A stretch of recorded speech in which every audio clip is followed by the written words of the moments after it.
Le gouvernement togolais était en séminaire de 2 jours les 25 et 26 juillet dernier à Pia dans la région de la Kara. Au cours des travaux, les 42 projets et réformes inscrits dans la feuille de route gouvernementale 2020-2025 ont été évalués. Si le gouvernement se félicite de ce qu'il a pu faire dans ce cadre jusqu'à présent, le chef de l'État togolais, Faure Gnassingbé fixe des objectifs à court terme. Lire aussi, qu'est-ce qui vous retient encore dans ce pays ? Il faut signaler que la revue des projets et réformes inscrits dans cette feuille de route fait apparaître que des projets sont déjà achevés. Il s'agit de la loi de programmation militaire, de la plateforme industrielle DADTICOP et du Code du travail. Plus de la moitié des projets sont matures et en cours d'implémentation.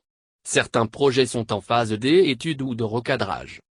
Cette analyse a permis de constater une bonne appropriation de la feuille de route et une dynamique de mise en œuvre collégiale, annonce le communiqué du gouvernement. Faure Gnassingbé est impatient.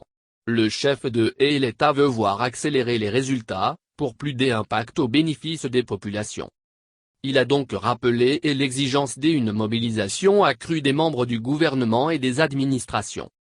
Selon les informations, il les a exhortés à maintenir l'esprit collégial et de solidarité qui permettra d'avoir plus d'impact sur les populations togolaises. Il a mis en exergue la nécessité de faire mieux fonctionner les instances de pilotage à tous les niveaux afin de répondre aux points d'attention soulevés, indique le communiqué du gouvernement. On apprend qu'il a fixé des objectifs à court terme à atteindre avant la tenue du prochain séminaire gouvernemental. Sauf que le communiqué ne dit pas exactement en quoi consistent ces objectifs à court terme.